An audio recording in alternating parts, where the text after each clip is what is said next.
the introductions of most of the women on this panel, many of us have worked for and with Cathy Hughes.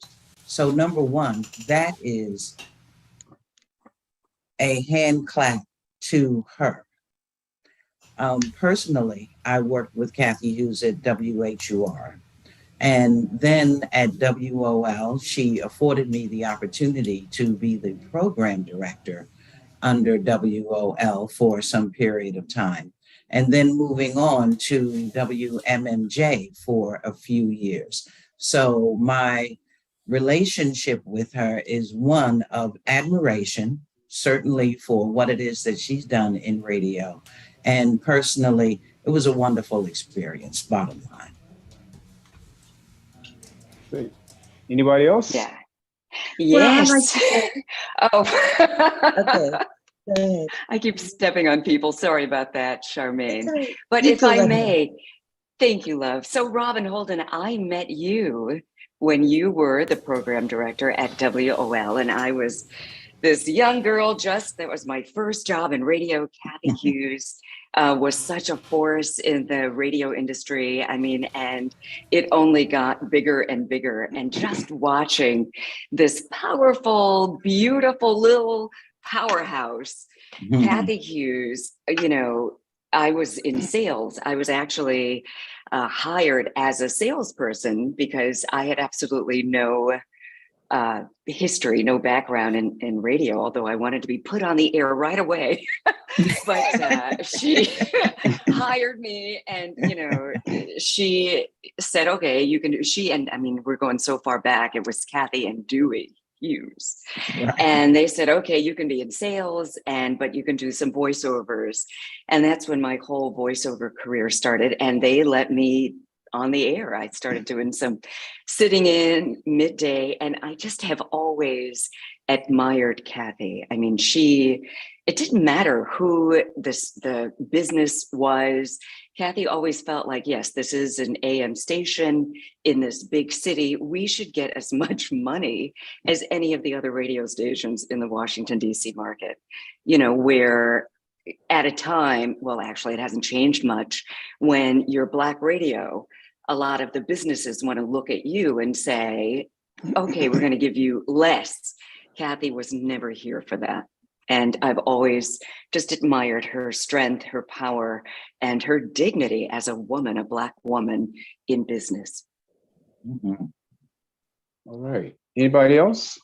Well, I'd like to say that I had the pleasure of working for Radio 1, Cathy Hughes, for about 25 years. I worked with her in Baltimore and then WMMJ, and it was truly a family experience. And I spent most of my career in the Washington, D.C. market working for Radio 1, and it was definitely family. Okay, Sherry, you had a question you were going to ask the panel, I think it was.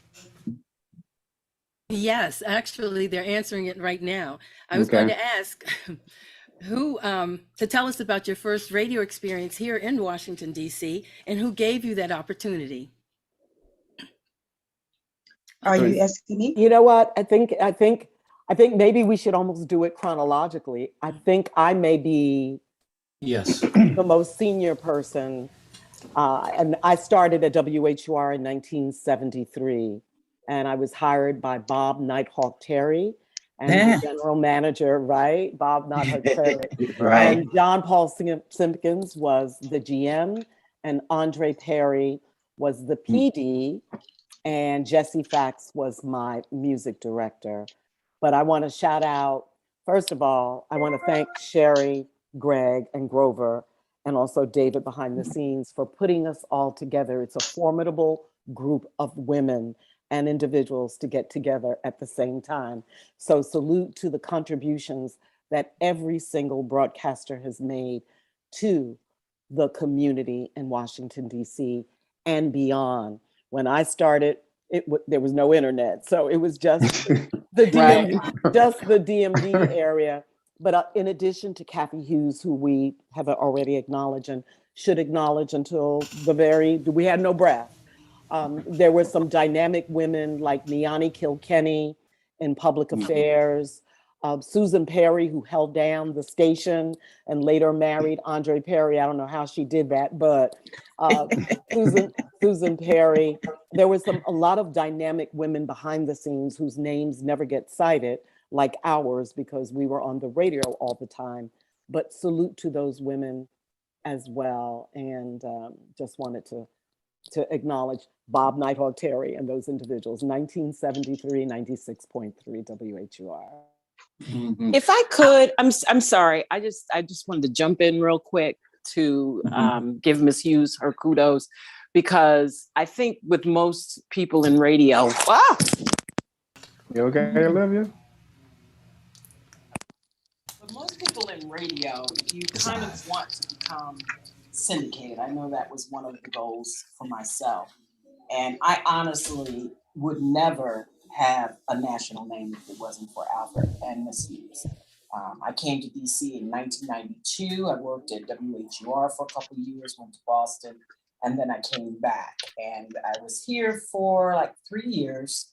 And then in 1999, the morning show was syndicated, and it kind of started slow and just kind of blew up from there. And so I'm very thankful for Miss Hughes, not only for the trailblazer that she is and the things that she's been able to do to allow us to be who and what we are, but also that she actually gave me my big break. If I were to really look at it and think about it, she put me on. So thank you, Miss Hughes. Mhm. Well, I'm going to jump in because shortly after Dyana Williams started things out as a female radio personality at WHUR, I came in 1975, and I was recruited by Andre Perry. Nighthawk Terry was not there at that time. I think that's sort of when the transition happened. Andre Perry saw me at heard me, excuse me, heard me at a radio station, and then started calling me to recruit me to come to Washington, D.C. Now, being from New York City, I didn't know much about Washington, D.C., other than the fact that it was quote unquote chocolate city. And so that alone allowed me to be able to pack my bags and come, because I wanted to see what Chocolate City was all about. And then, of course, 45 or almost 50 years later, I'm still here and loving it. So my first experience at WHUR in Washington on radio was through Andre Perry. Okay. Candy Shannon, what about your first job in DC? I think you're muted, Candy. Candy, I think you're muted.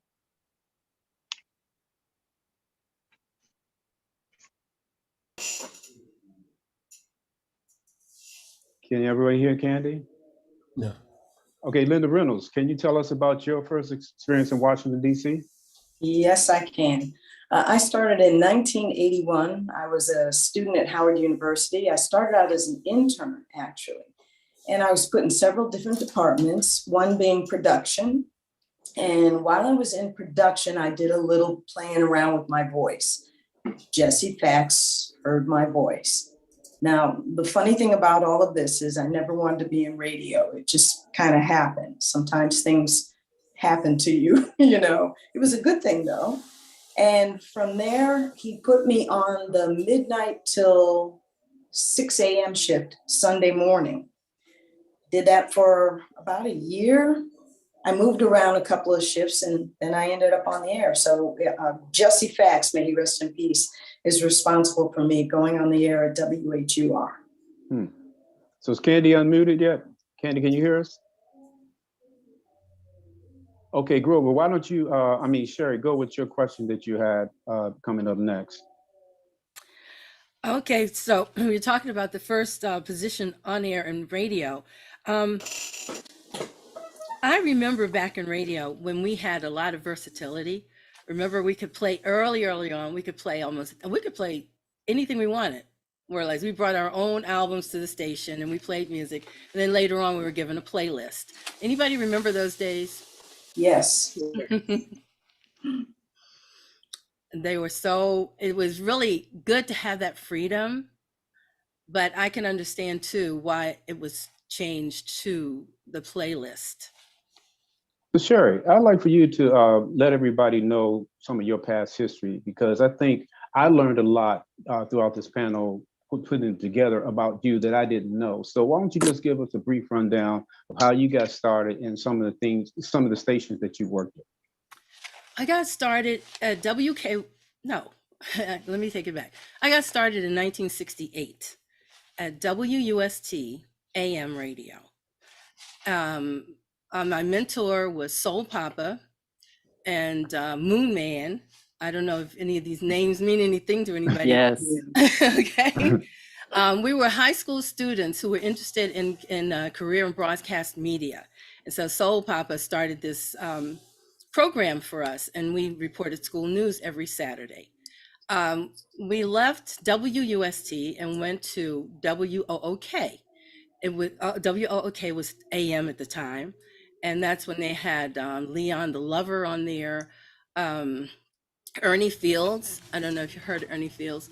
There was, oh gosh, Terrible Turk.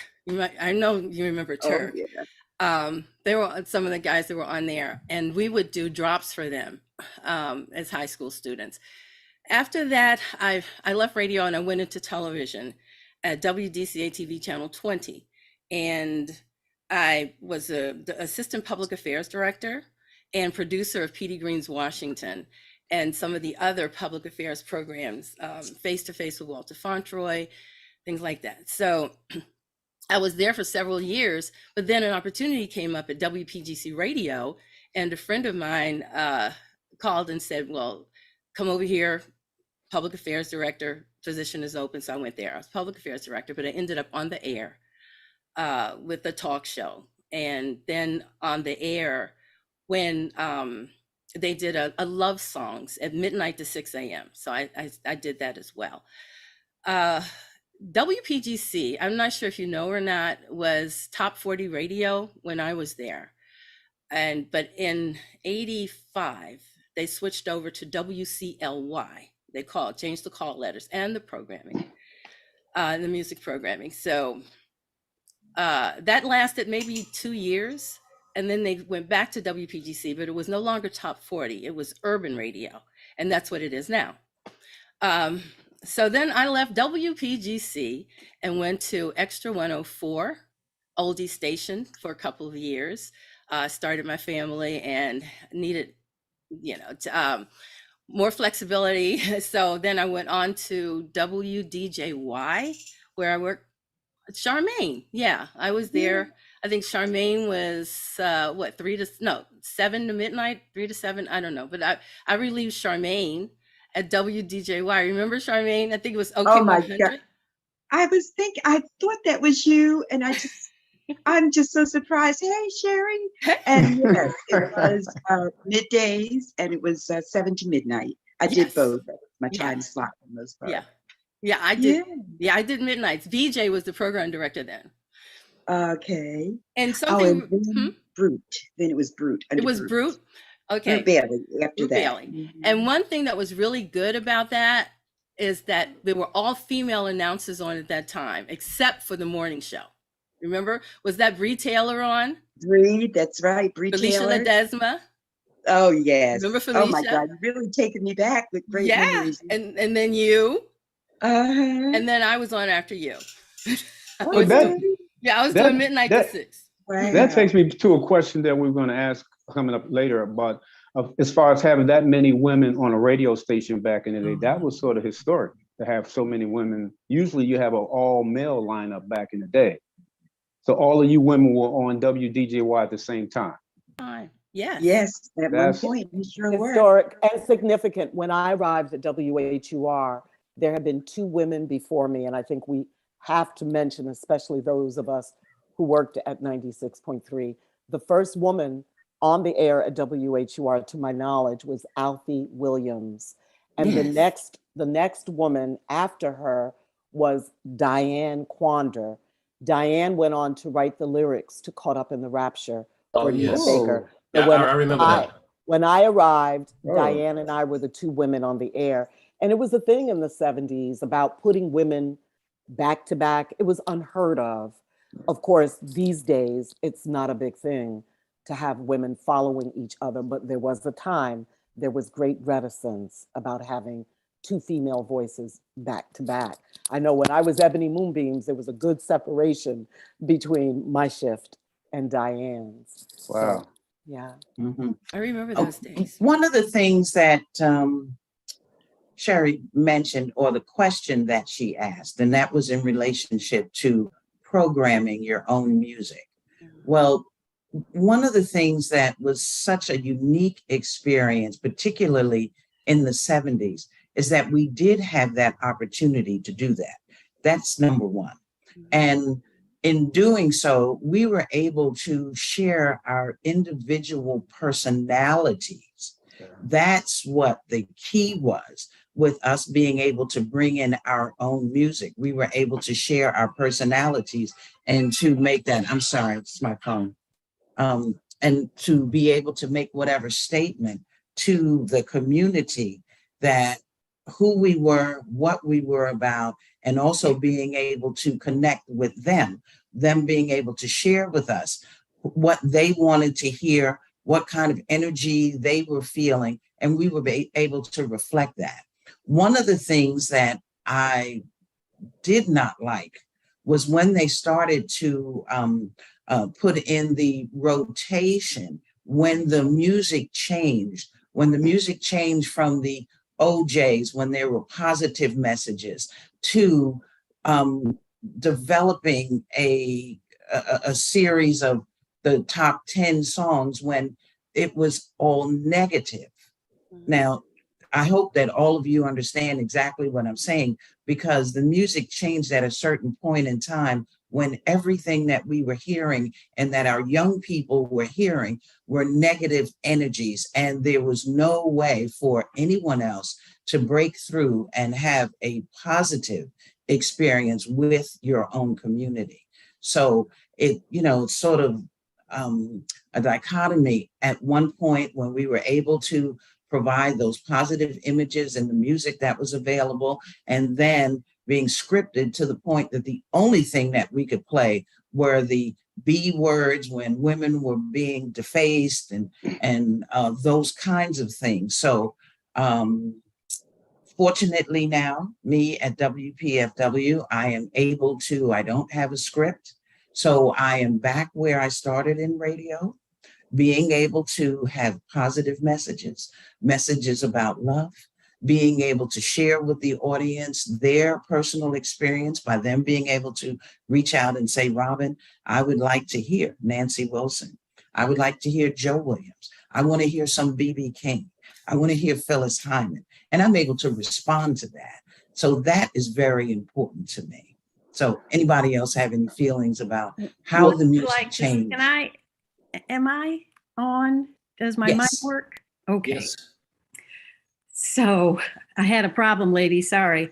It was working, but once we went live, for some reason it stopped. But it's working now. Oh, Robyn just really reminds me. But I would like to say I had 5 years at HUR, not in the very beginning when with 365 degrees of blackness was at the Dyana, and I have a sister who went to Howard. I came to visit, and that was the station to listen to.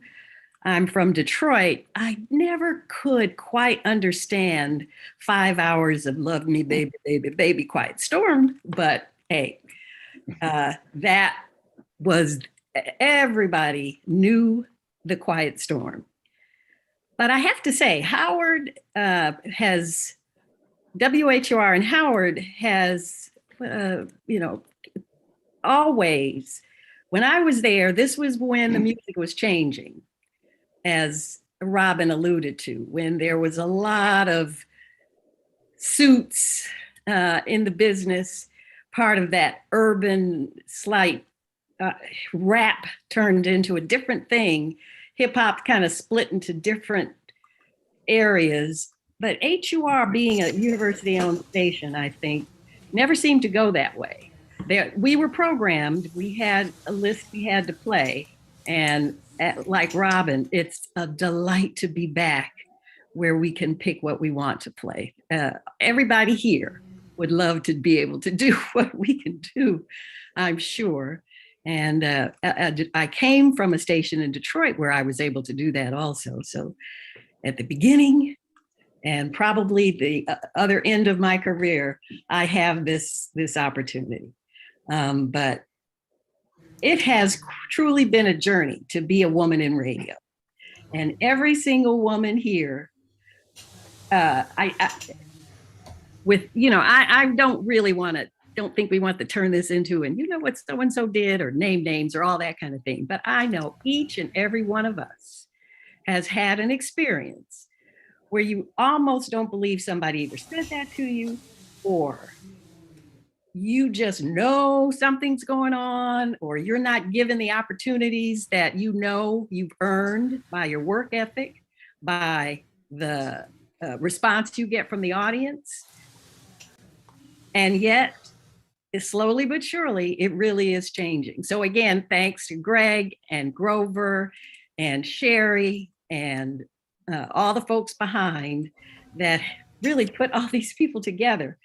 I think, Scharmaine, you and I never ran into each other working anywhere, I don't think, have we? Well, I believe that even though we might not have known each other, we knew each other from the air. Exactly. And knowing, the name Candy Shannon is like a listener. Because they're listening to you, they feel like as though they know you. And I did listen to you. I listened to Triscina Gray. I listened to basically all of the females on this panel, the women on this panel. So it's been a pleasure. And I just wanted to say that the music really, really made a difference in my life in coming up. I used to listen to, we had such positive music. James Brown, Don't Be a Dropout. Don't be a dropout. Say it loud. I'm black and I'm proud. Keep on D-Train. And they can go on and on and on. And speaking of women in radio, I was the first Black female radio personality in the state of New Jersey. I was born in Newark, raised in East Orange. And I used to listen to WBLS. That was the New York radio station with Frankie Crocker. And I'm sure a lot of people probably know of Frankie.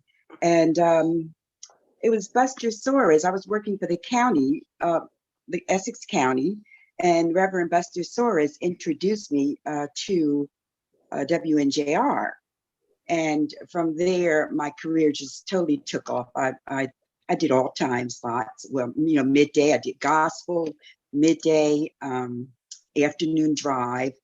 And one day, my former coworker, Leslie, she invited me over to WBLS to meet Frankie, and Frankie invited me into the studio. And my goodness, who would know? People were, he was taking applications for hundreds of women to work with him. And I'll never forget, one day I was going, he invited me back the next day and the next day and put me in the studio to do drops and so forth. And one day I got a phone call. My mom said, Frankie Crocker's on the phone. And I just wanted to fall out. I could not believe it. And he offered me the job. He told me to think about it. And of course, there was no question that I would work. And I had the opportunity to work with all the radio personalities that I used to listen to coming up. And that was Vi Higginson, who was definitely someone that I admired and was influential in my life. And she was so positive. As she went on to be a producer for Mama I Want to Sing, the Broadway play. And I had an opportunity to interview her when she came to the DC market. And so it's just been ongoing. I used to want to be a female Von Harper who did The Quiet Storm. And I had the opportunity to work with Vinnie Brown, program director, and do The Quiet Storm when Von took ill, and since has passed on. And working with Wendy Williams and the Steve Harvey and all of that. And then I came to DC, and it's just been quite an experience and just a great career for me. And that's basically what I want to say. So, Okay, I want to open up the discussion about gender bias and how it affected you ladies, or if it affected you ladies in your careers. Like, if you all would like to talk to anybody, I would like to actually address this to Olivia Fox, because I know just for myself, I used to listen to you all the time on the Russ Parr Morning Show. And I understand it was a Russ Parr Morning Show, but I tuned in just to hear you. I really was a big fan of Olivia Fox. So if you could just, I mean, not to say that you experienced any gender bias on Russ Parr, but just being on the air with a male, a partner on the male, what was that whole experience like? Well, I think I was in a, can you hear me? Yeah, I think I was in a very unique situation when I worked on the morning show, locally as well as syndicated with Russ. It was more like a partnership. It wasn't so much like the big male, you know, host and then the sidekick laugh track chick, Right. which I did not and would not be, because I actually was a radio personality, went to school, moved to many, many cities, worked many, many jobs, lost many jobs and rehired for other jobs. So I wasn't, you know, I felt like, you know, if I was going to be in a situation, in a dual situation, I wanted to make certain that it was one where I could be me. So I didn't really have an issue with that. But early in my career, absolutely, you know, and I'm going back, when you used to send your tape and your picture and your resume through the mail to apply for a job. But with the women, they always wanted a picture. And I never really could understand that, because I was like, it's radio. Why do you need my picture? Till finally some program director in some small city said, you know, we have to make sure that you're marketable. And I really, as my career went on, I kind of got the grasp of what that meant. Whereas it wasn't the same for men. And I still don't think it is, which is unfortunate. But, you know, just going through my career, I'm sure there are many of you here who probably were doing the same job as your male counterparts, whether it be in the day part that you were in, or perhaps the day part that they were in. And you just didn't get the money that you would, you know, hope that you would be compensated, not to get paid more, but just to get paid what's fair. And so I had that situation happen a couple of times. I know after I left the Washington, D.C. market, after I had my daughter, I went to the Tampa Bay area. I was actually the first Black female to host their own morning show in the Tampa Bay area. But it was funny because prior to getting the call to come, one of my very, very good friends in the industry, they called him first. And I don't think they knew that we knew one another. And he wasn't able to take the job because, for whatever reason, he had something else going on. And so then they called me, and it turned out that they offered him, you know, like $70,000 more to do the same job. So, you know, that kind of gives you an idea of what my experience has been. But I took the job, and I blew it up, and I did the damn thing. And Yes. and that was really important to me, because I came from a morning team. So it was really important for me to go to a market and stand on my own with my name, and be able to compete and do very well.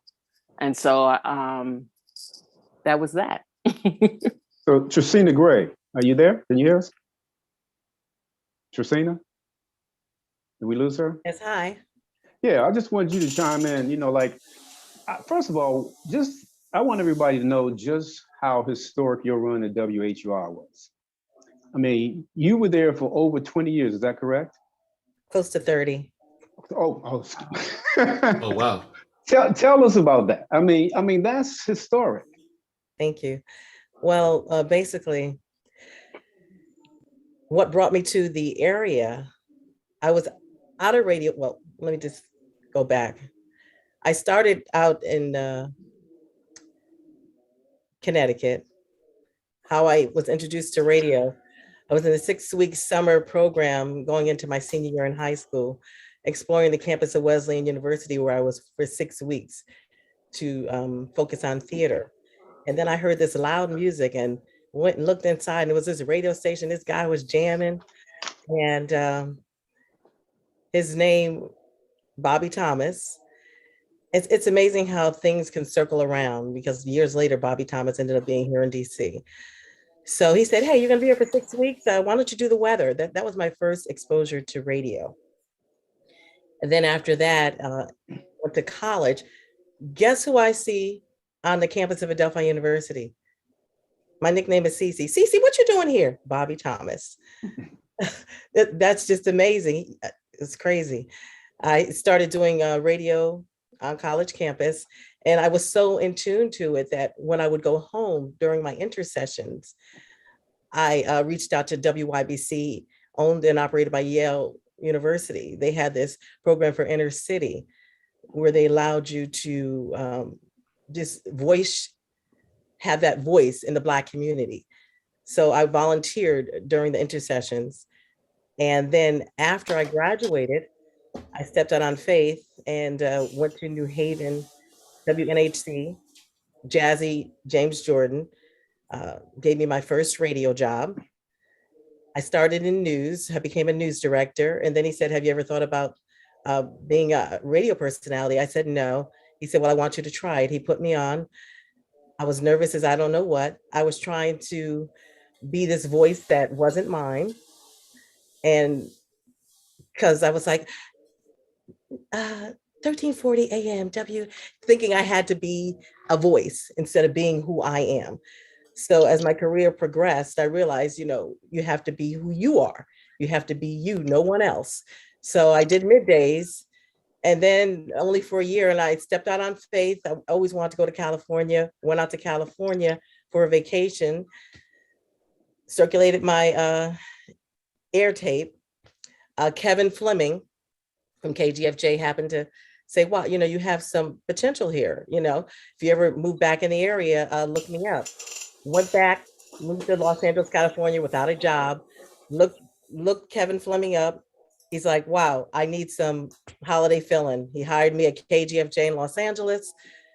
And I was just, and then about maybe a year or so later, I got a call back to go to the East Coast because my aunt passed. I had one cassette. I brought that one cassette tape to WBLS. DK Kirkland hired me.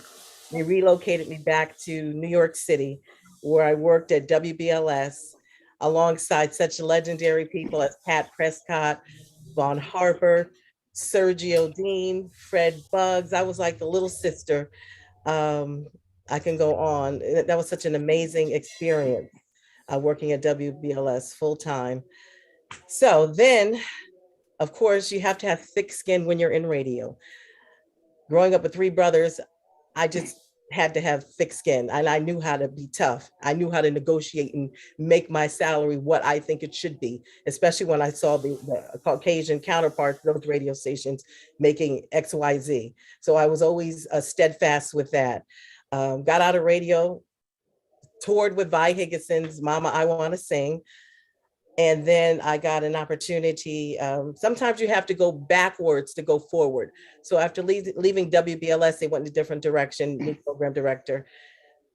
I'm like, okay, I'm not giving up. Then BJ Stone at WNJR hired me. So like I said, sometimes you have to be a small fish and make it work for you. Worked around Carlos de Jesus. And then I got a trade magazine, a radio agent, got me a job at WWIN in Baltimore, where Kathy Hughes owned the station. And shortly after, 3 months later, they sold the station. So here I am doing mornings in Baltimore.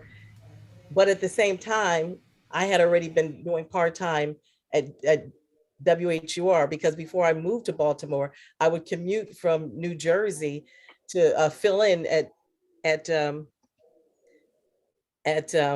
WHUR. So I was working part-time. I was full-time at WWIN in Baltimore and part-time at WHUR. And I owe that to BK Kirkland. BK Kirkland hired me at WBLS. And then he just so happened to be at WHUR. And then I'm like, I'm out of a job. It just so happened that a midday slot became available. In 1992, I was at WHUR. Middays ever since, close to 30 years. And it's been a blessing working under amazing program directors, dynamic people in radio, including some dynamic women like Lorna Newton, Felicia Ledesma, Charmaine Foster, Angela Stribling, Olivia Fox. We both got at WHR. We were at WHR at the same time in 1992. Natalie Case, Jackie Gales Webb, who is still there. Got to give her props for holding it down, for doing Sunday morning gospel for many years. Tracy Luttrell, Renee Nash is still holding it down at WHUR, doing her thing. Oh my goodness. So Karen Campbell, the list goes on. So it's been a blessing. I don't know if I answered the question, but I just took a trip down memory lane, and the journey has been amazing. Triscina. Yes. Didn't you take my place? Candy, I have to say something. In radio, I hate to say it sometimes. What I learned early on as a female radio personality, I always felt the need to embrace female people, female radio personalities when they came into a new situation, because I did not always get that. So I made it a point to embrace, to guide, to lead, and to be an example, and to show love, not hate. Like, hey, we're sisters in radio.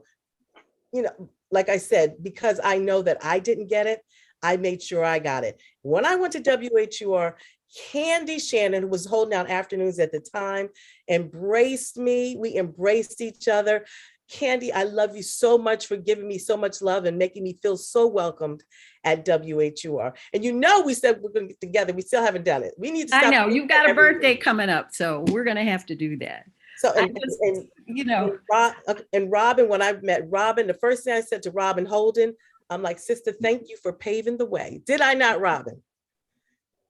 I love you, Robyn. Where is she? There she is. And I also have to give props to Linda, because when I was in Baltimore, Linda, I don't know if you remember, when I was working at WWIN, you came by. I think you had a history at WWIN at the time, but I met you. We happen to be both from Connecticut.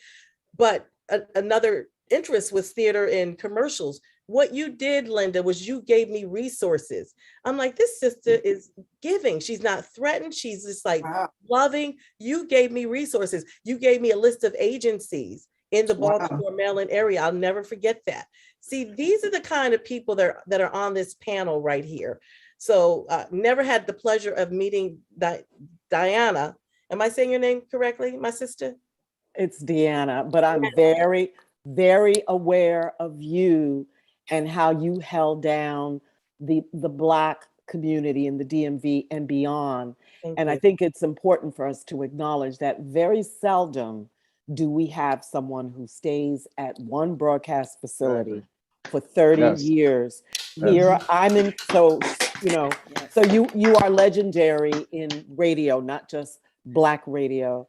So while we've not had the opportunity to interact, when you mentioned Jackie Gale Webb, she was on a line. Kathy Hughes and I did an open call in the community. This might have been 1974. And Jackie was on a line, and I interviewed her and recommended her to Miss H to be hired. So I'm very proud that I recognized her talent, and like you, a legendary voice in DC. But literally, if you look at all of us, we're like puzzle pieces. And I'm smiling when I hear the references to Frankie Crocker. Several of us are graduates, PhDs from Frankie Crocker University. I left DC and went to BLS with Frankie Crocker. And I'm a native New Yorker. I grew up in the Bronx and Harlem. So it was major to be able to go back and work with truly one of the best in the business, Frankie Crocker, program director, not just of WBLS, and he was on 4 p.m. to 8 p.m. But you know what? We've also mentioned, several people have mentioned my inspiration was Vi Higginson. I grew up in Harlem, so she was the very first Black woman I heard on the radio, and then Lamar Renee. They were the two women on the air at WLIB FM. And something that we should mention when we talk about WHUR and DC radio, very unique market to have so many Black stations in a small geographic area. But we, the word I got from Kathy Hughes is we super served all of these stations. And I was very proud to be the first program director at WMMJ, first PD. It was Kathy Hughes's first FM acquisition. So when I hear several of you reference WMMJ as a station where you dug in, and I feel a tremendous sense of pride because I remember the challenges that Kathy faced when she first purchased that station. And you know, it ain't easy being in the radio game. It's a very competitive business, but everybody on this presentation today, and I want to shout out Felicia Love with the Black Women in Radio organization. Angela and I were trying to figure out when y'all were talking about an award, we were like, an award we don't know about? Shannon, we were like, wait. But it's Felicia Love who's doing incredible work with the Library of Congress. It's an archive she's putting together, and several of us on this call today are in that. And I think that's, Greg, what you and Grover were referencing. And it's an opportunity for all of us, because Felicia Love is working, it is a labor of love to document her stories and the histories, because as we hear, for all of us, there were significant men involved in helping us navigate our careers. You know, I've heard BK Kirkland, shout out to my brother from WBLS, Vaughn Harper, who physically is not with us, but here we are talking about Vaughn Harper. And I want to shout out one of my mentees when we referenced The Quiet Storm, Melvin Lindsay, who was a dear friend of Angela and mine, and probably several of us on this call. He was my mentee when I was at WHUR on my way to WBLS, and the creator of the concept of The Quiet Storm. Here we go again. That lady's name, Kathy Hughes. I'm gonna. So let's bring Angela Stribling into the conversation, because I want to talk about HUR, and Angela, you're at HUR currently. So let's talk about how the heritage of that station and what it means to Washington, D.C. Ooh, and one thing, because let me tell you this, Grover and I were talking about the fact that, you know, there were so many women that got their start. Everybody on this panel was at WHUR. Right. Let me just say this. WHUR was the reason that I started listening to FM radio. And the first voice that I remember hearing was my good friend, Dyana Williams. And I think the first time I heard you, Dyana, was you read a poem of mine. I don't know if you remember. You read a poem of mine. And you had me, girl, I was on cloud nine. Because actually I was working with Darrell Brooks and Carl Kirkendall with Compared to What during the summers, and you were a guest that night, and Darrell said, look, show Dyana your poem. And I showed it to you, and you said, may I read this on the air? And I said, sure, you know, and you read it, and I couldn't wait to get home to hear it. And I stayed up, and like, you were the first voice that I really was in tune to on HUR, but the next voice was Robyn Holden. But I just want to say, Dyana, you've always been an inspiration to me. You've inspired me, even though you weren't around and I didn't hear from you that much, but you were always an inspiration, always encouraged me to be creative. And if you remember, you introduced me to Leila McDowell, which was my first woodworking job. Remember the bed that Leila wanted me to build? It was you who introduced me to Leila, and I saw you on the street on 18th Street. I don't want to say how long ago that was, but I just want to say, sister, you have always been an inspiration to me. You've always been a big sister to me, and I love you. And I just wanted to let you know how much you have inspired me over the years. But continuing on HUR, the next voice that I remember was Robyn Holden. Robyn's voice after yours, Dyana, I heard your voice, and I would try to tune in. I would try to catch Robyn's show whenever. And you guys always played the music. I mean, you guys changed the way I listen to music. I mean, before I was just listening to WOL and OK, but you guys just, you guys would play those album cuts. Artists that it was my vibe, what you guys were playing. It was totally my vibe. Robyn, didn't you take over my place when I left to go work for Frankie Crocker and BLS? You took over my place over by Columbia Road. Okay, Robyn, is she muted? Yes, she Okay, is. can you hear me now? Yes, we can. Okay, yes, I did. And there's one thing I want to say. Dyana Williams, when I came to Washington, D.C., Dyana embraced me. And from that moment on, and we have a personal story that goes back to Columbia Road, where, and I just want to say, I will never, ever forget you, Dyana Williams, the impact that you had on my life and allowing me to stay at her apartment when she moved to Washington, out of Washington, D.C., because I was looking for a place to stay.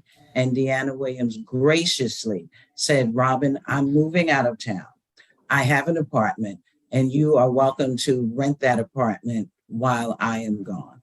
So I never had the opportunity in all these years to bring that back to you.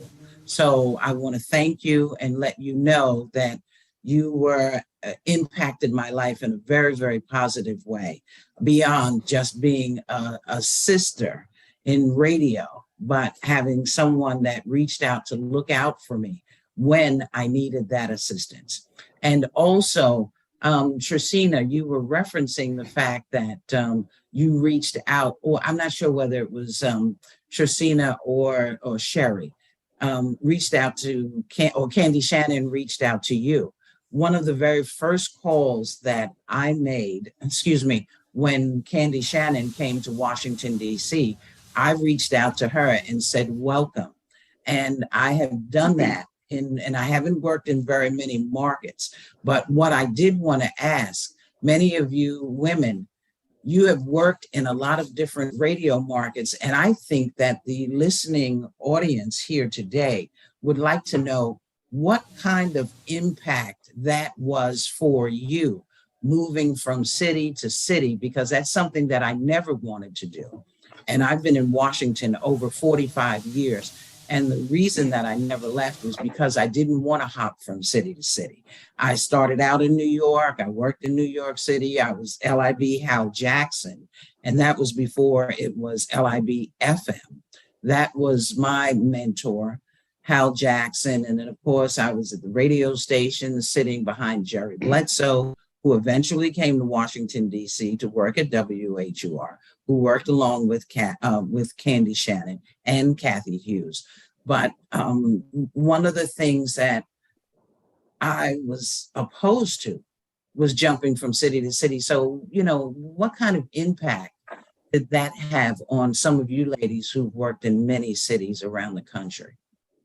If I can, Robyn, I felt like I kind of got intercepted there for a second.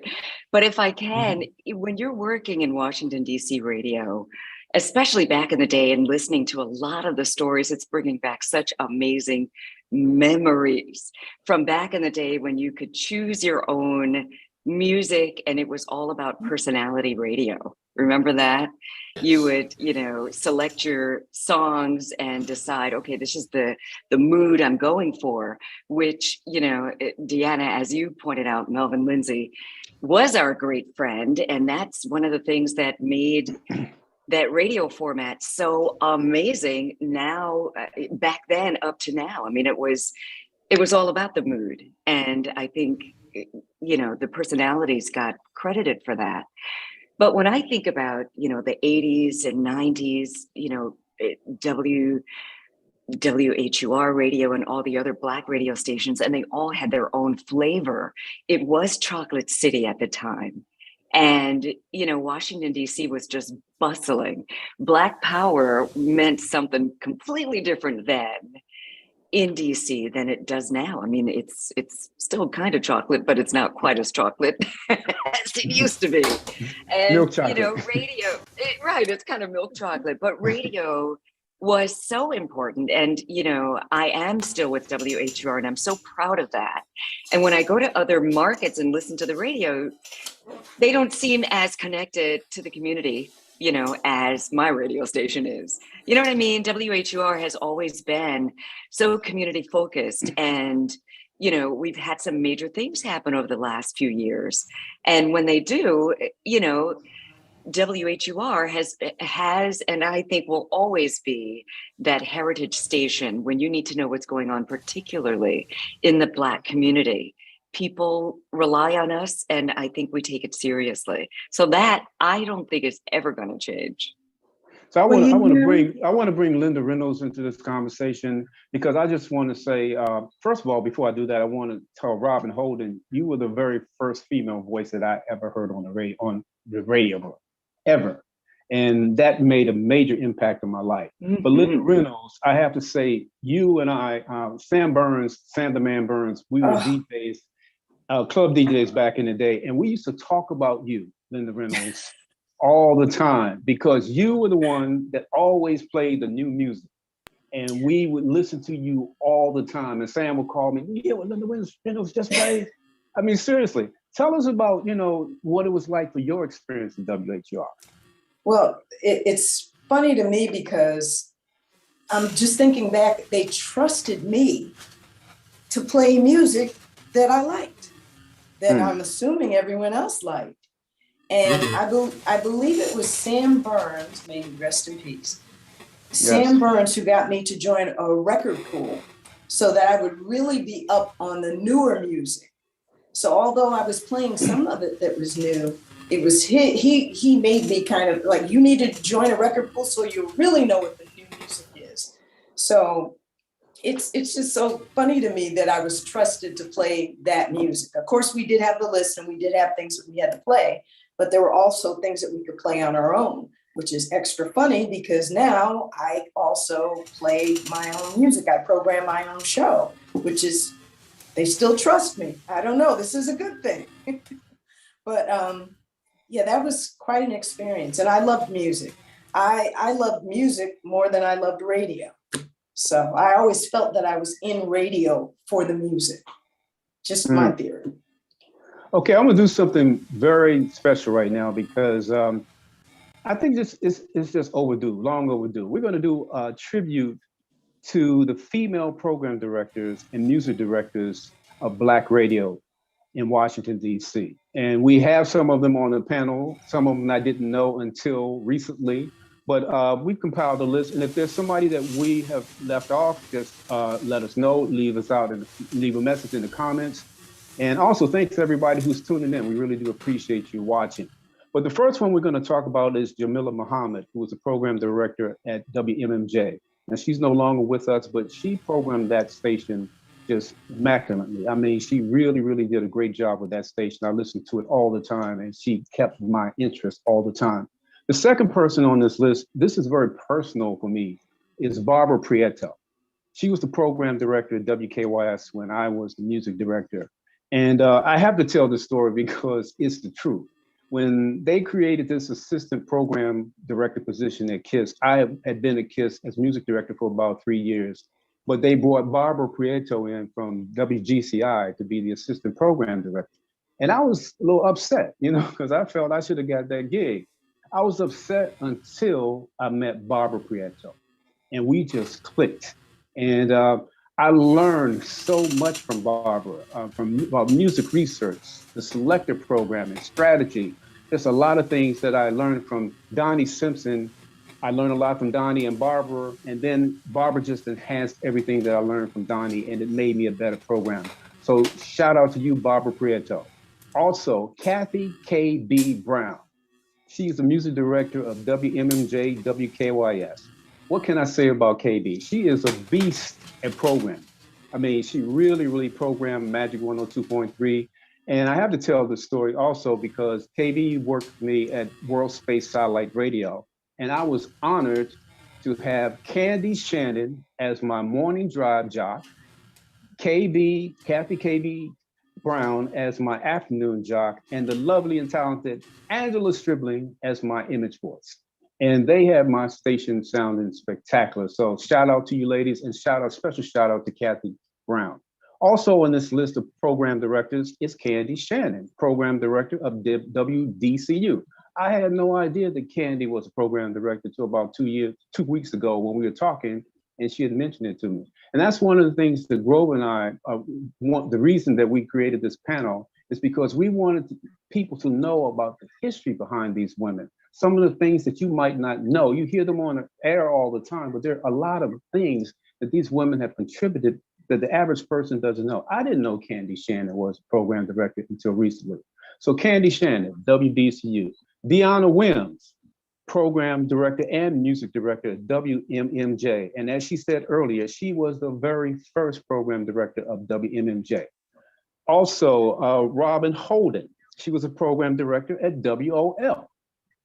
And I have to send a special shout out to Angelique Austin. She is currently the program director, operations manager at WPGC. And she is the first woman in the history of WPGC to oversee programming. All of these years that WPGC has been on the air, this is the first time they had a woman in charge of programming. So shout out to you, Angelique, big baller, shot caller, much respect to you. Tracy Luttrell. Hello, Tracy Luttrell. I have so much respect for this woman. I mean, she has been at HUR. She's the assistant program director at HUR. She's been there for years. I had the pleasure of working with her at Sirius XM. At the time, it was XM Satellite Radio. And this was at the very start of satellite radio. As a matter of fact, Tracy and I were one of the first pioneer program directors in satellite radio history. Tracy had a channel called The Flow, I think it was, and my channel was Ngoma, the African music channel. And we worked together, putting our channels together. But Tracy's doing a fantastic job at WHUR. A special shout out to her. After Tracy, we have Libby Lawson. She was the program director at assistant program director at WHUR back in the day. Robyn Gilstrap was the music director at WKYS before I got there. And last and certainly not least is Pamela Hall. She was the music director of WHUR. Pamela was a very dear friend of mine. She passed away, and we worked together at World Space Satellite Radio. And she programmed a channel called RIP, which was a jazz channel, and she programmed it masterfully. So shout out to you, Pamela. I miss you dearly, and your legacy lives on. So ladies, if there's anyone else, any other female program directors you all might want to mention at this time that we missed, just feel free to chime in right now. Yes, Greg, I just want to say I worked at World Space under Ray Boyd, and Pam Hall was a music director there too. And that was quite an exciting thing at that time for me too. But one person I like to recognize is Terry Avery. I'm in Atlanta right now, and let me tell you something. Terry is doing a fantastic job. She's taken WKYS to #1, and I just wanted to give her that love too, that recognition, because she is doing a great job of programming KISS 104.1. Okay, anybody else? Any other program directors or music directors we may have missed? Well, actually, when I was hired in Baltimore, I also served as the music director there. Oh, what station was that, Christine? WWIN 99.5. Okay, cool. Anybody else? Okay, well, let's change the topic to how important is it to be versatile in terms of your on-air presentations, in terms of the marketplace. You know, I know most of you have your backgrounds in R&B, urban radio, but is it important to know how to do other genres, other types of radio? Anybody have any ideas or any want to express any opinions on that? I'll speak up if I can. Okay. You know, there are all kinds of people in this business. So there are people who are versatile and can play any kind of format, and become a part of wherever they are. And there are also people who just believe in what that, and I think something like what Linda said, who feel they have a mission, or it's the music, there's something about what it is they do. I think either way can work, as long as, and this was a hard lesson for me to learn, you've got to really come from the real you. You know, the real you might be I've worked multiple formats, absolutely. I'm from Detroit, as I think I mentioned earlier, and my first radio job was as a newscaster. And I can remember when the station was sold, we were all out of work, but I got a call back from the now program director who invited me to do midnight to 7 a.m. And it was an AM station. It had been an all news AM station, WCAR. But the new owner was Golden West Broadcasters out of California, and they turned it into a pop station, AM, 11:30 a.m. And all the songs were like 3 minutes or less. And all of a sudden I had to learn how to ad lib. I had been a newscaster before that. I always had a script. This was one of the hardest things. And I guess I have to, a guy named Grant, I can't ever remember his last name. He took time with me. And he would come into work as I was getting off, which meant early for him. And he would make me listen to myself. And oh, what if that wasn't torture? It's still hard to hear yourself. I don't know if my fellow ladies feel the same way. It's still hard, but I can listen critically. Then I still remember just feeling embarrassed and chagrined. So his words of wisdom to me, and for all of us still in the business, working, I took it to heart, but it still took me a while to learn. Number one, he said, keep air checking yourself. But number two, he said, when you hear something that makes you cringe, stop doing it. Don't do that anymore. Stop doing it. Don't worry so much about things that don't make you cringe, because you're more yourself when you're not doing stupid stuff. And then the real you will start coming out.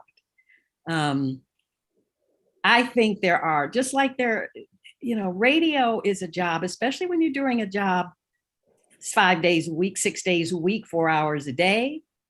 Who's on all the time, really? So as a professional, you're going to, maybe you really don't feel like doing it this time. This time you're getting up and being there by 5, whatever time you're on.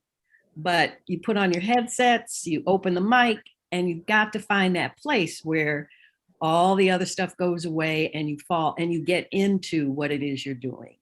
I think all the people that you brought together here who have been and are still successful, because they do share their real selves, not everything about yourselves, but what the real self is that you are when you open the mic and put on headsets. And one other thing I'd like to say, and I think it was Angela who talked about HUR being a community station. Our days at KYS, that was an amazing time, as you probably remember, Greg. But I know a lot of the success it had also had to do with the ability to reach out into the community. Definitely WPFW, which not everybody listens. That's a whole nother kind of a broadcast facility. But the people on the air, all of whom are volunteers, make it feel it's important to be a part of the community that listens. My concern today is that,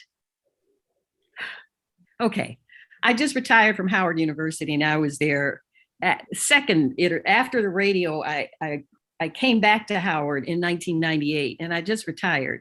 And so that was 24 years of teaching in what was radio, TV, film, and now media journalism and film in the Kathy Hughes School of Communications.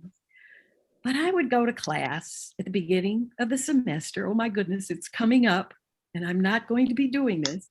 And I would ask students, what's your favorite radio station? Now, when I started, everybody had an answer.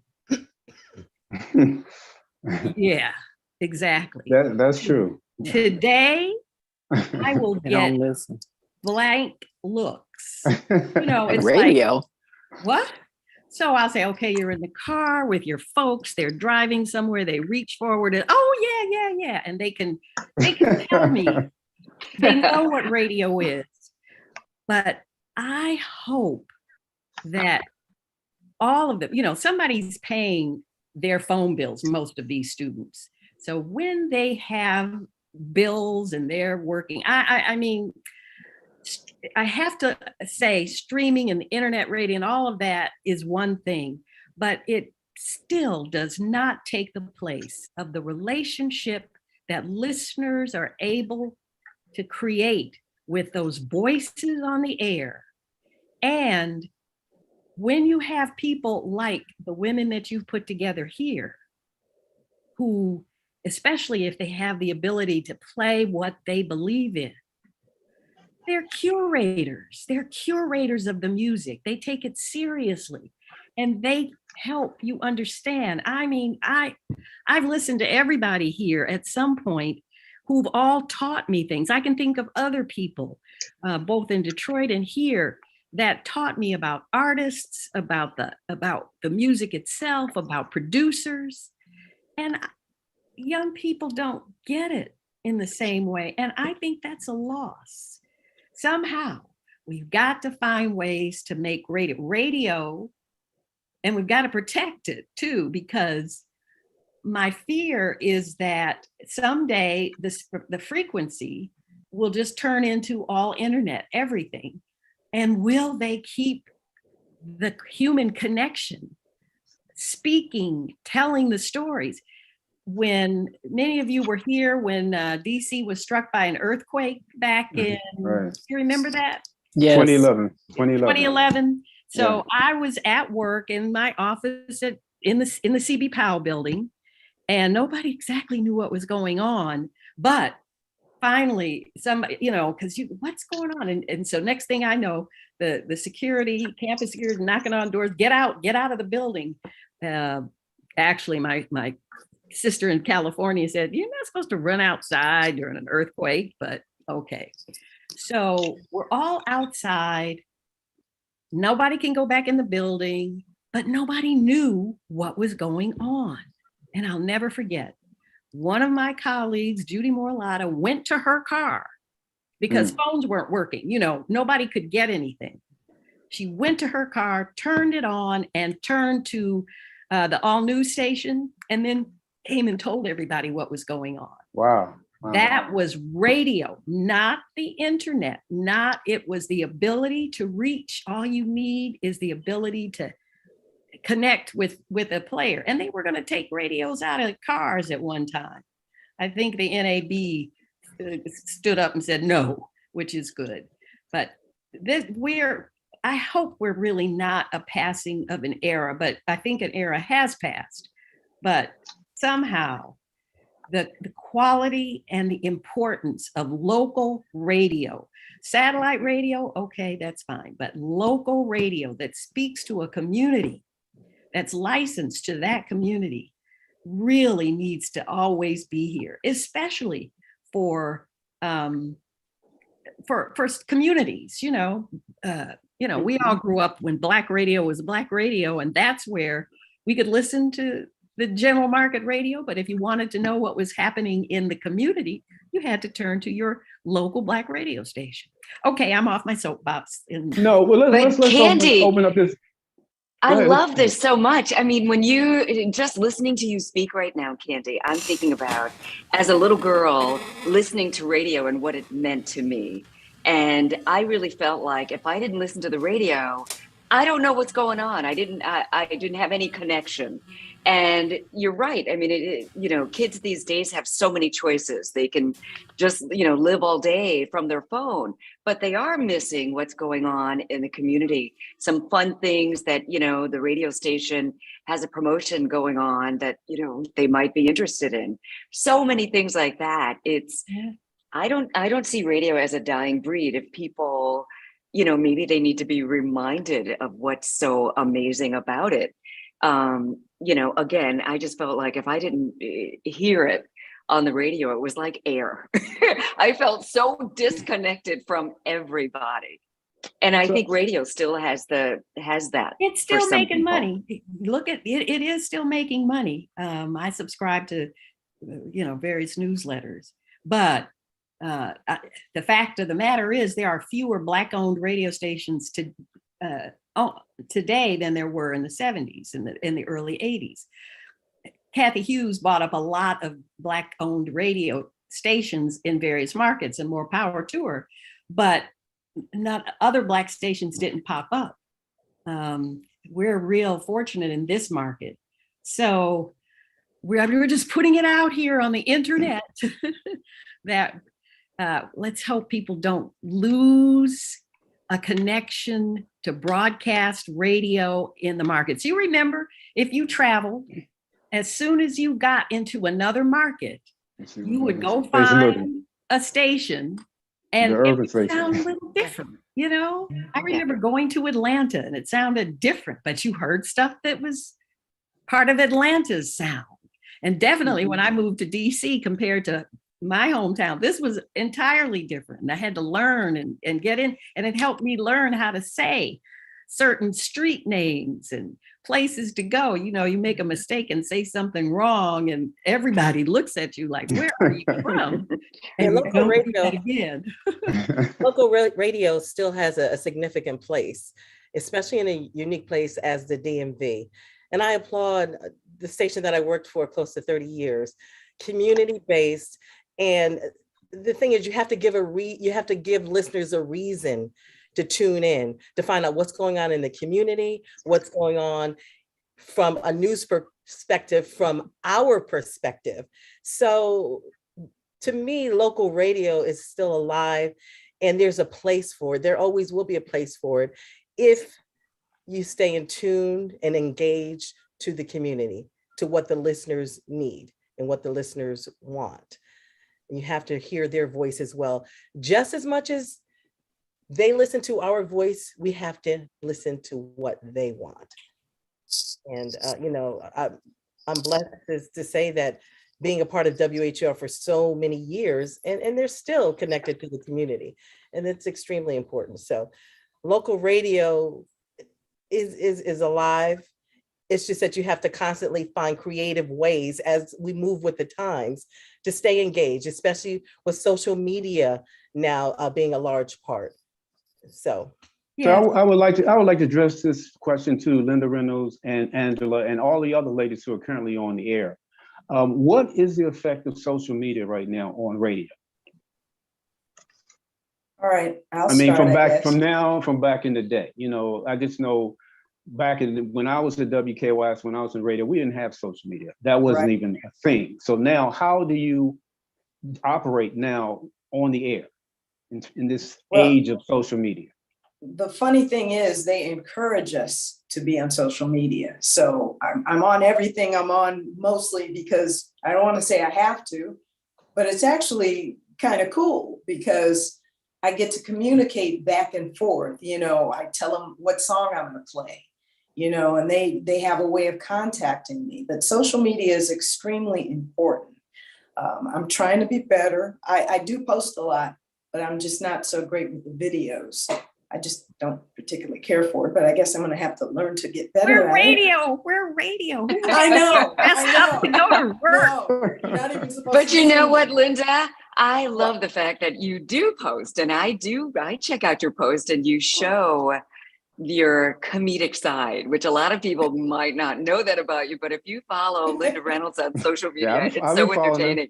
Isn't she great? And so, Greg, to answer your question from my perspective, my radio show is Pillow Talk with Angela. It's all about relationships. I mean, and we all, we all need information and advice and help in that area at some point or another. And social media is such a big component to what I do, because sometimes people would be a little less inclined to call a radio station and say, okay, well, I don't know, my boo and I haven't had sex in a year or whatever the case might be. However, on social media, even though everybody can see their profile, they're a little more inclined to just tell the truth about what's really going on. Second to that, I mean, as I think it was Candy talking about, just the difference between where we are in radio now versus back in the day, social media offers, yet another place for people to give their attention. And so we're competing with, everything, music, streaming services, everything. But I think through social media with radio stations, it's kind of a requirement for most of us to be on there, because, if you can't beat them, join them, make it work for you. And we're kind of meeting people where they are and saying, okay, yeah, this is cool. Okay, while you're on here, turn on this radio station, put on 96.3 while you're scrolling. I think it's important because you get to piggyback off of their numbers and help to build your own. So anybody else want to contribute? Okay. I want to say one quick thing though. I don't know, I should be afraid to say it almost, but do you know that I answer every email that my listeners send to me? Everything. I've been doing it for years. And the reason I do it is because that's the way I want to be treated. So that's how I've established a great audience. Sometimes I get to meet them, which is, that's so wonderful to actually meet them, because, we're in the little box and nobody really gets to meet anyone, but it's so important to have that connection with your audience. And yeah, I'm glad that I'm with you too, Linda. I do the same. I think I do the same thing too, because again, just in building, I think most of us do that. If you do your own social media, for me, I'm just so happy that people are listening and they're paying attention. And sometimes it's a lot of emails, and kudos to you for doing that too. It's a lot sometimes, but it's worth the investment, because they really feel, right? They feel like they've got access to you as opposed to just a voice on the radio. And that's what I want. I'm like, listen, I'm doing this for you. The whole radio station is because of you. Without you, we are absolutely nothing. Yeah. So, Radio not is, only do I do it. I'm sorry, Dyana. No, I was saying radio is such an intimate format, at least for me. I love the relationship. What does radio do? What do? We inspire and we inform. That's primarily what we do. We are clarion voices in our community, dispensing information. It may be something as simple as, pray you woke up on the right side of the bed. And if you didn't, I've got music and information to make a difference in your day. People relate to our lives and experiences, things that we may share. I'm getting ready to go on vacation. I can't wait. I'm going to miss y'all, but I'm going to be listening online to this station when I'm on vacation, believe it or not. So we cannot put the genie back in the bottle. Technology exists. The internet is not going bye-bye.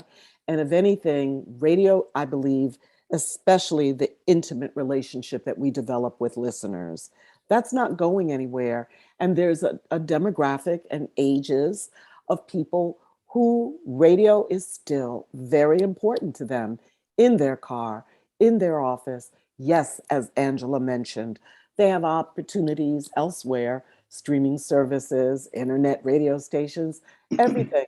But how about a hodgepodge of all of it? Black radio, as it exists, commercial Black radio, will always be, as far as I'm concerned, a very integral part of the Black community because of how we deliver the music and how we share the culture. It's just different with Black radio than it is on the internet or anywhere else, in my opinion. I mean, look, I have little radio antennas in my body as far as I'm concerned. You know what I mean? I'm guest hosting on WURD, back, Greg, to the question about diversity as a broadcaster. I believe that all of us have the capacity to do European classical music if necessary. Right now, I'm doing talk radio. The bulk of my experience as a broadcaster has been doing urban radio, Black music. But I also did rock radio in DC, 1978 at WMAL, which became WRQX. It was the ABC owned and operated station. I'm an Afro Latina from Harlem. I played the heck out of that rock music. Okay. And I had to program my own show. And it's not the cultural experience that I had the music growing up as a young girl in New York. For me, it was WWRL and WABC. So, but I was a broadcaster. I felt confident of being able to do any format. And I still feel that way being on the air doing talk radio at WURD, which is Black owned, all talk, and owned by a Black family, a Black woman, Sarah Lomax, program director, Tiffany Bacon. So, you know, if you are in fact a true broadcaster, you can do anything from Yeah. talk to news, Can public I affairs. jump in here Or- I'm sorry, can I jump in here just for 1 second? One of the things that I am afforded by being at WPFW is the opportunity to bring the varying format musically together in one program. My program is called Robyn's Place. And in Robyn's Place, what I do is on a weekly basis, do a virtual tour of Robyn's Place, which is, let's say, 4 floors.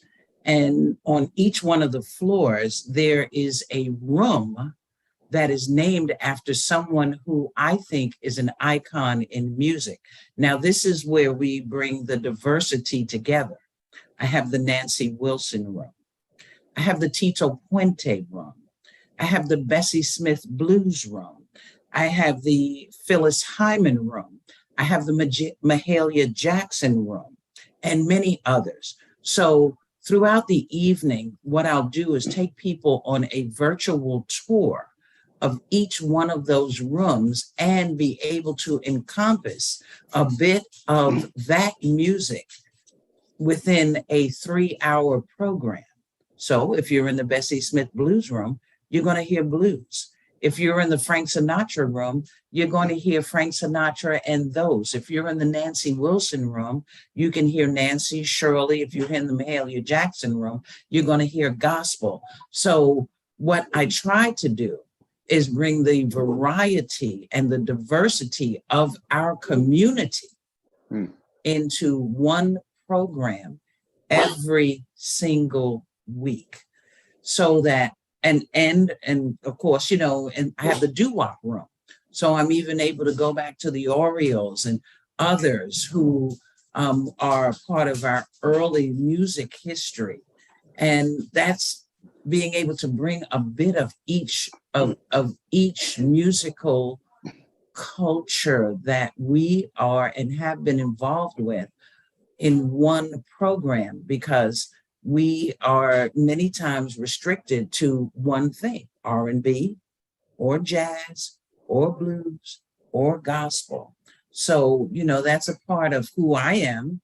The Tito Puente room, Dyana, I have the Tito Puente room. So in any given evening, you're going to go to 3, 4, maybe 5 rooms in Robyn's Place that I feel is going to touch on the various folks who have that some connection with each one of those musical genres.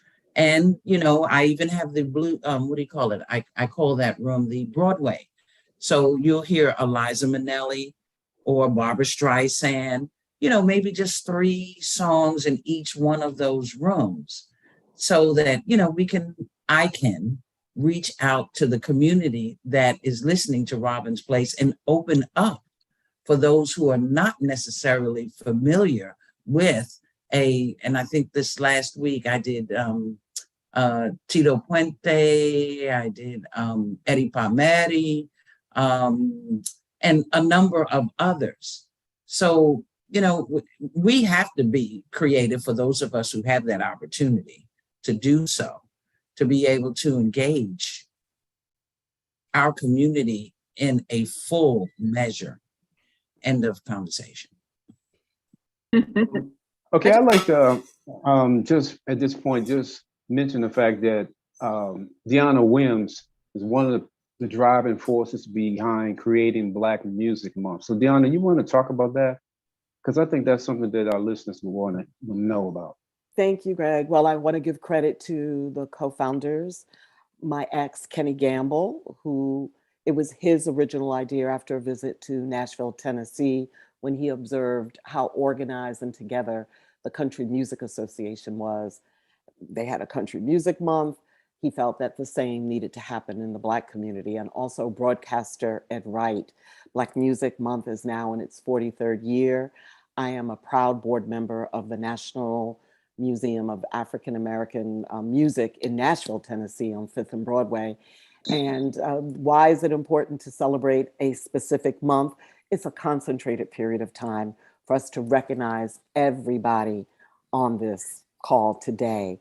Our contributions to the culture, pushing forward, sharing information about the artists, the songwriters, the producers. I mentioned earlier Diane Quander, who wrote Caught Up in the Rapture. She's one of us. She came from us. And then she went on to write a classic, timeless song from one of our greatest voices, Anita Baker.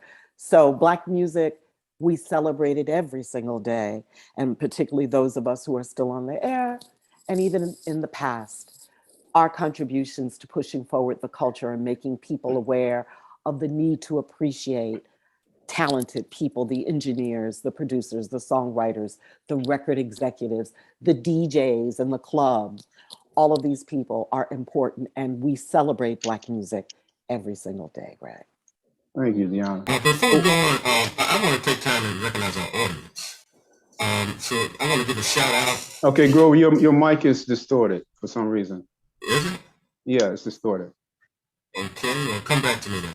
Okay, well, what I'm going to do right now is, because we are celebrating the legendary ladies of DC radio, there are so many women that are not on this panel, and I'm going to give the ladies on the panel a chance to recognize and acknowledge some of those women. But Grover and Sherry and myself compiled a list, and if you're listening, watching, I should say, feel free to leave a comment if you feel there's someone else that needs to be on this list, because we realize we can't cover everybody. You know, it's impossible, but we want to acknowledge the contributions of as many of these Black women as we possibly can.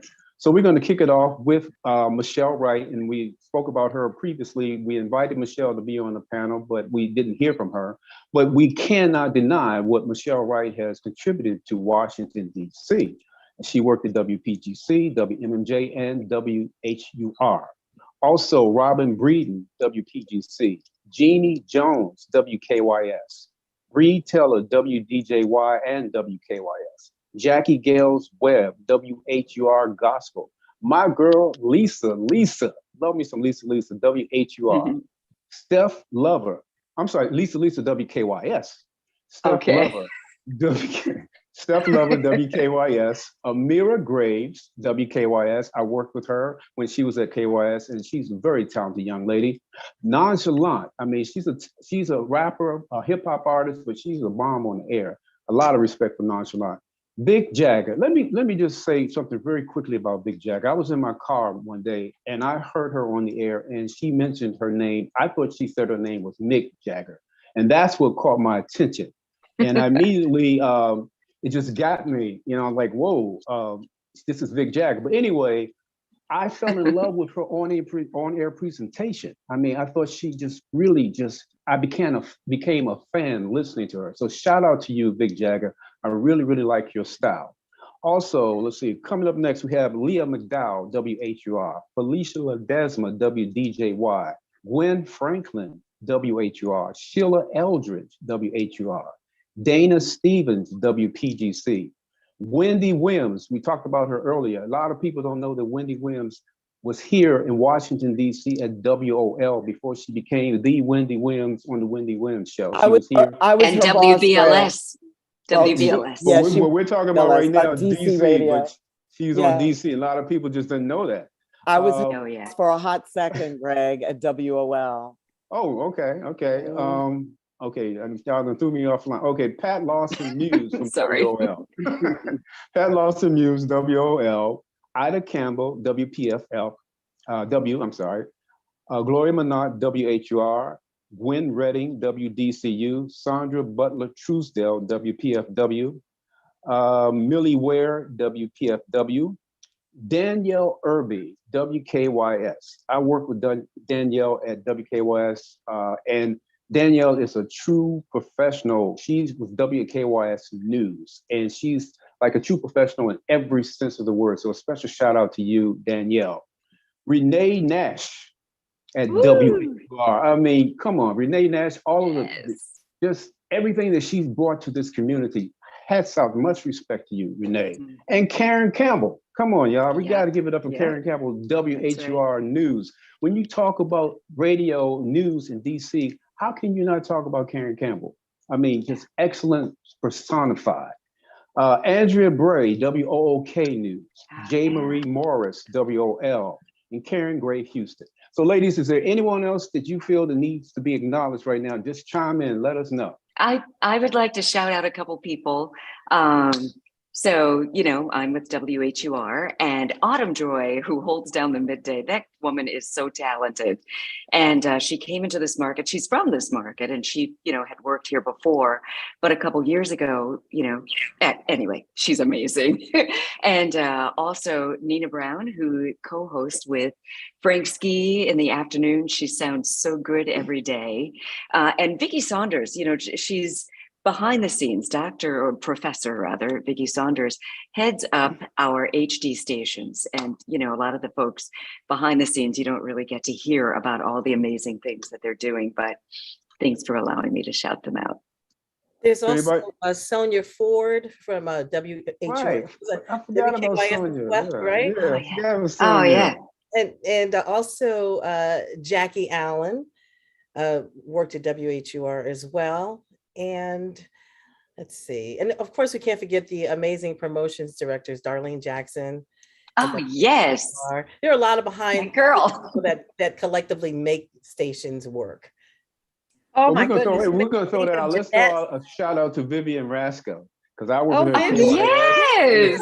And I know she was at WHUR too. So hello, Vivian. Yeah. Shout out to you. Vivian's awesome. Am I on? Can you hear me? Yeah, there you go, Candy. Oh, sorry. Well, Fane Williams was the first and last morning person on WDCU, which doesn't exist anymore, but at UDC, she has a wonderful voice, a wonderful relationship with her listeners. And there was somebody else you just said. Oh, phooey, it'll come back to me. But I'm remembering Fane at WDCU. Okay. I got a couple more. Come on with it. Angie. Angie. Oh, did we say Robyn Breeden? Yeah, we mentioned Robyn Breeden. Yeah. We can mention her again. Stephanie Gaines, Bryant. And Edith Smith, who was general manager at WDCU, but she also worked at HUR as, I think, promotions person. Yes. Edith Smith. Oh, Erica Blount. And there's also Jean Ross and Shirley Strawberry. Oh yeah, Shirley Strawberry. Did Shirley Strawberry work in DC? She's a part of the Steve Harvey Morning Show. Right, exactly. Yeah. I guess that technically is, DC. And then DC. Then you have people like Wanda Williams and Jeanette. Oh yeah. Over in sales. And Jeanette Ties. Yeah. No, Shawneen Thompson. TC. Oh gosh, the names. All these names are bringing back such great memories. You mentioned Dana Stevens, right? Yeah. Yeah, I think we did. Dana Stevens. But we can mention her again. There you go. But anybody else have anything they want to contribute? Because we're going to close this out pretty soon. So if you got anything else, anybody else you want to recognize, this is the time to do it. And Grover, is your microphone working now? Let me try it again. I tried a different mic. No, How's that? it's not working. It's not working. It's not It's not working? working. No, it's not working. But anyway, we're going to be closing this out pretty soon. But what I'd like to know is, Is this one like you, still? right? No, you're not working. It's not working, Grover. It's distorted. Hello. It's distorted. But ladies, what the last question that we're going to ask you is, what advice would you give any female that would like to get into the radio business today? And all of you, I mean, I would like to hear every single one of you chime in. Let's start off with Linda Reynolds. You first. Okay.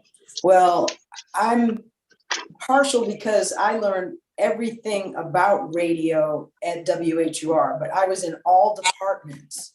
So at some point I was in the traffic department, I was in the copy department, I was in production, which I loved, and I ended up on the air. And it's very important to learn everything that you can about radio. I mean, you might want to go on the air, but you also might find out that you may fall into something else. But it's just go for it and name it and claim it. If it's something that you want, it'll be yours. Okay, Robyn, Holden, how about you? What advice would you give any female that's trying to get into the business today? Is Robyn there? Okay, how about Scharmaine Foster? Well, you know, Greg, I'd have to say that radio today is a totally different, it's totally different than what we are used to. People that are students that are taking communications to graduate with a communications degree. So I would have to say that they would have to be very creative and find other platforms like social media to get them started, which is also a very big thing to be discovered. So I would have to say be creative in terms of utilizing your skills once going to school. But if there's something that they want to do, just be persistent and pursue it. And that's pretty much the way I feel about it. Okay, Candy Shannon, how about you? Yeah, I hope that there are young women who are maybe being inspired here or are radio listeners. So number one, I would say, listen to the radio because after what I said, but listen to the radio, because to want to be in radio, none of us can guarantee that you will find that you're going to get wealthy doing radio necessarily, or that you might not have to work multiple jobs and travel and go to different stations. We didn't talk about that as much, but that's part of broadcasting, whether it's TV or radio. You've got to be flexible, but you've also got to listen. Another thing I would suggest is, if you find somebody that you connect with, if you hear another woman, but even if it's not a woman, I would reach out and try to create, if you can find someone who will mentor you, who will talk to you about opportunities, give you suggestions, that is another pathway in, is what you're looking for. If somebody is not willing to mentor you, please don't be discouraged. You've just heard from a group of women here who are interested in affording opportunities in this business. We all have had our own measure of success. Yours is there. After I had my little speech, I'm so heartened to know that everybody here knows radio is not going anywhere. So get your piece, find a mentor, listen, and then find ways to make you come out, develop your presentation. All right, Olivia Fox, how about you? What advice would you give females trying to get in the game today, the radio game? The number one piece of advice would be to be you. Find out who you are and what type of personality you want to be, and represent that to the fullest. Be unique, be creative, and always learn. Sometimes we get to a certain level of success and we feel like, you know everything, or, Oh, I know that. But you always learn, always research. And that's really with anything, not just radio, but that's really in any industry, to always continue to learn. And then I think the next biggest would be learn how to manage your money. And if you don't know how to invest, hire someone who does. So if you're in a situation where you're not working and you have investments, you can live and not be freaking out. So, All right. yeah. All right. Triscina Gray, how about you? Well, like Olivia said, be who you are, stay true to who you are, and don't sell yourself short. And also remember your value and your worth. And don't compare yourself to anyone else, because you are who you are. Be conscious of the competition, but be creative with what you need to do in the market that you're in. Know who you're talking to, know your listeners, know your demographics, and have fun. You know, and don't stay stuck. You know, for years, many years. I mean, there were so many things happening throughout the years. I couldn't be one of those, well, this is how we used to do it. No. I don't want to do that because this is how. No, you have to continue to evolve, be open-minded. And, you know, I mean, there were so many advances with technology that happened throughout, especially working at WHUR with a general manager, Jim, who also had the gift of being an engineer. So WHUR was always extremely. You're talking about Jim Watkins, right? Jim Watkins. Oh yeah. Yeah. So with that in mind, you had to receive and be open and just learn and continue to evolve. And, you know, the thing is, it's not just in the studio. You have to go beyond the studio. All right. Know how to do commercials. Do the best you can in all assets and in all aspects, like Linda said, you know, production, commercials, voiceovers. Go outside the studio, be engaging, connect to the community. Know how to work the stage when you're emceeing a concert. And don't think that you're bigger than your listeners. You know, you have to treat them like they matter. Don't take the ego out of it and stay humble. You have to stay humble, and you know, you can't be fake, because the listeners will pick that up too. So, all right, Robyn Holden, are you there? Is Robyn there? Okay, how about Angela Stribling? How about you? What kind of advice would you give a female trying to get into the radio game today? I'm glad you asked, because I give a lot of advice. But you know what, before I do that, if I could backtrack a little bit, I want to shout out a few more females. Oh, please do. Okay, great. Kokalani, who holds things down on Saturdays on WHUR. Taylor Thomas used to be at HUR doing the news. Molette Green, Candace Atkins, and I'm sure there are plenty more that I have overlooked, and I'm sorry if you're watching and I didn't say your name, but those ladies are definitely deserving. So yeah, I do mentor a lot of young women, and some not so young, but people know, you know, one of the things that when I started out in radio, it was at a time that a lot of females were not doing voiceovers.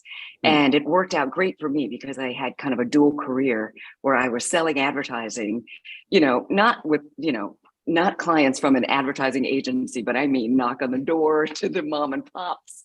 So you had to kind of do everything. You write their commercial, voice their commercial, and ended up, you know, entering into the voiceover industry.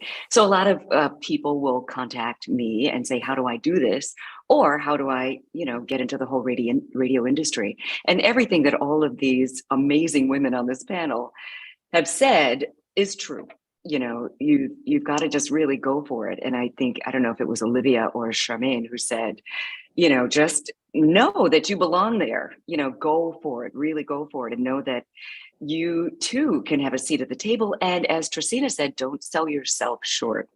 Yes, it is an industry that is still favored to males. I mean, that's corporate America, that's across the board, but that doesn't mean that you have to go in like that. go in there asking for the moon if you feel that, when you feel that you're ready. I mean, don't start off asking for the moon or you'll never break it. That's where the humility really comes in handy. Go in there. When I started out in radio, I knew I didn't know anything about it, but I felt like if anybody wants to take a day off, I'm here.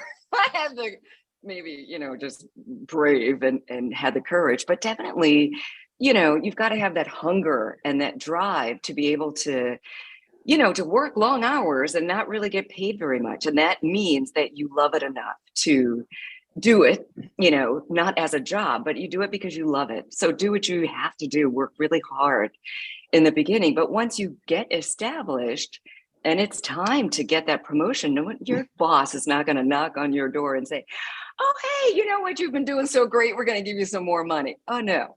You got to knock on that door and say, you know what, my listenership has increased from here to here. How about let's have this conversation? Don't be afraid to do that because you are worth it.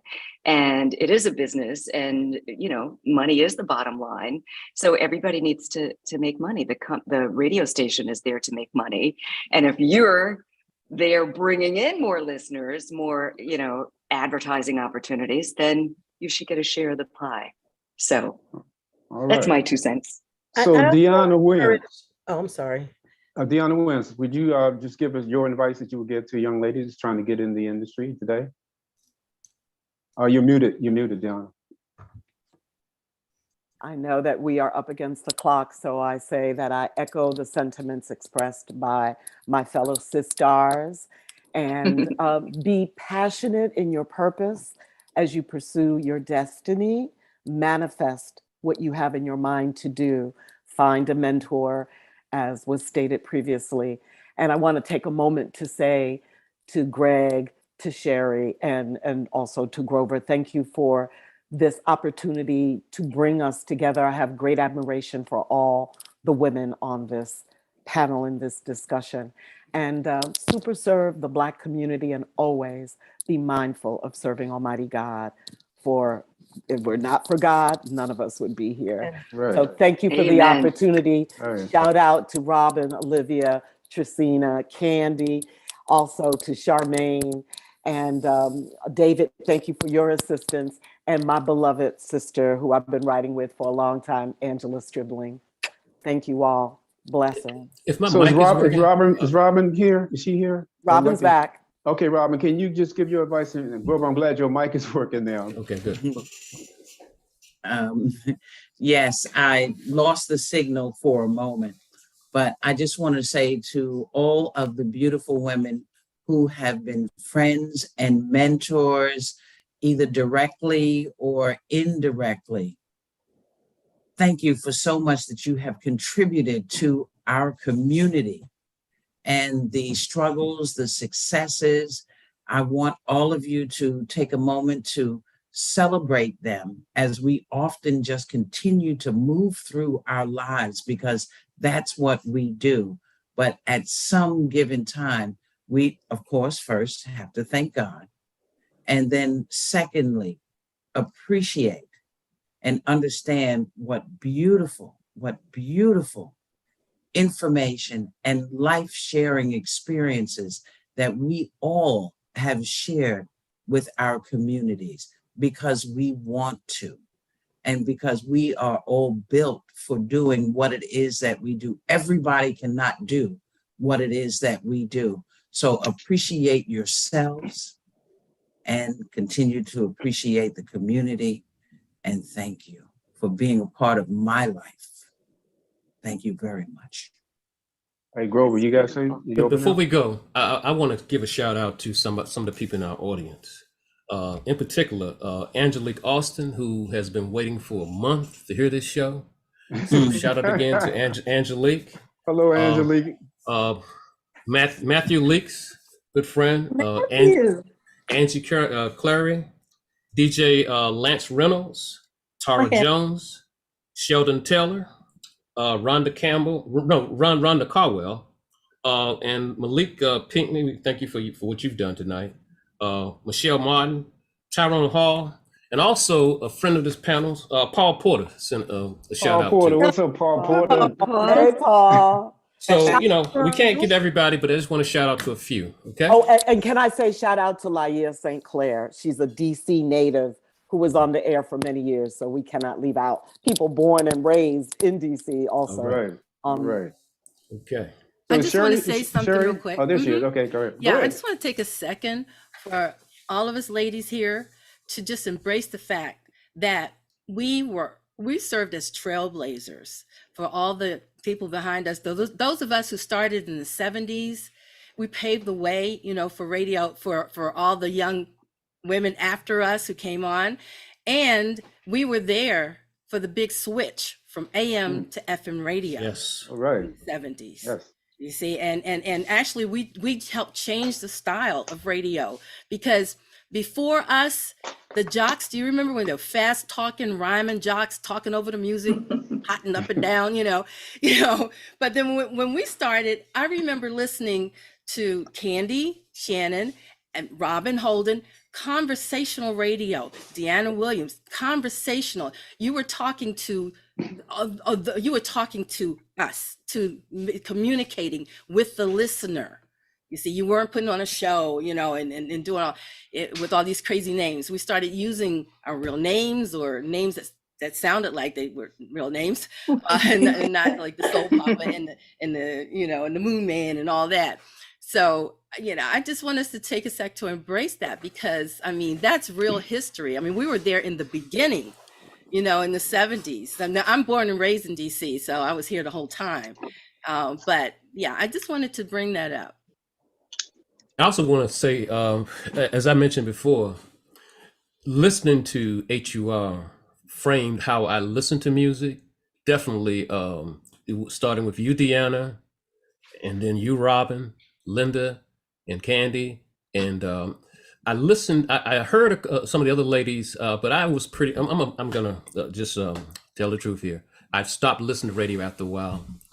You know how technology. I was making my own cassette, and then I was listening to my CDs or whatever. But then but I know each and every one of you, because I've heard you, like you say. I think somebody mentioned that. I think it was Candy was saying that some of the kids really, didn't know much about radio. I talk to some of my students sometimes. I ask them, do they listen to radio? They say, yeah, I listen to it when I'm in the car with my mother. And that's a reality. But HUR shaped the way I started listening to music, because also you guys are responsible for me buying albums, because I couldn't get the cuts, the singles or whatever. So you guys turned me on to a whole new style of music.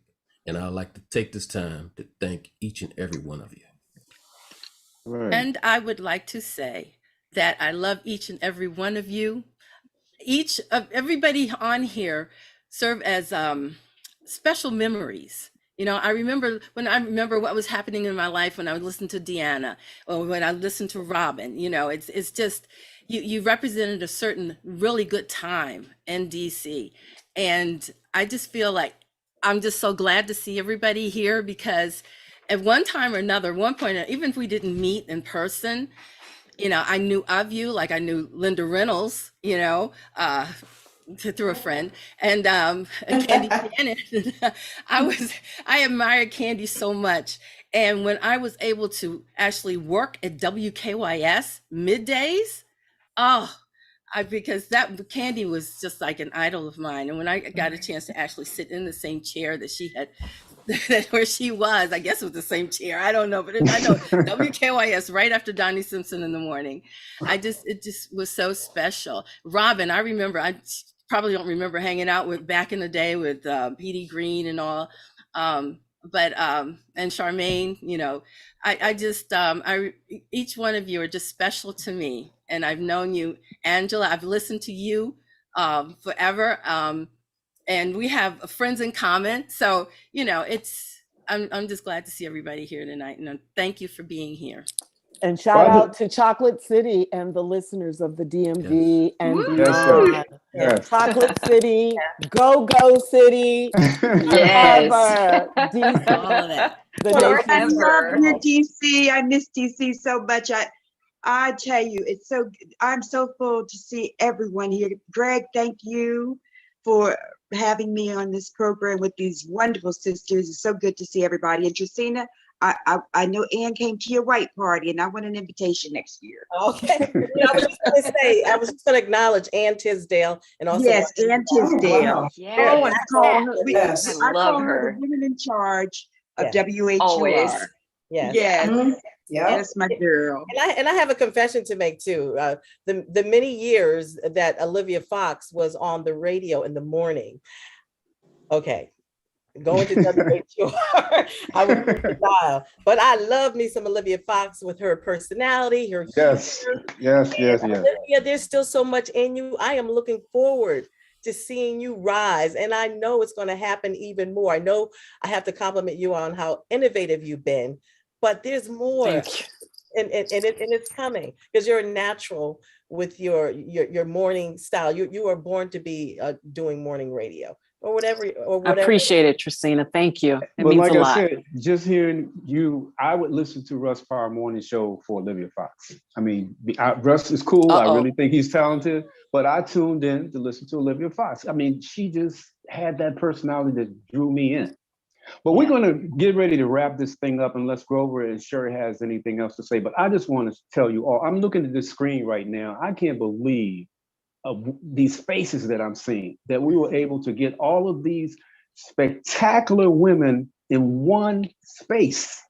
And it is just my honor to, along with Grover and Sherry, and Sherry included, to give you women the honor and recognition that you deserve. So on behalf of Grover and myself and Sherry, we're including you in this bunch as well.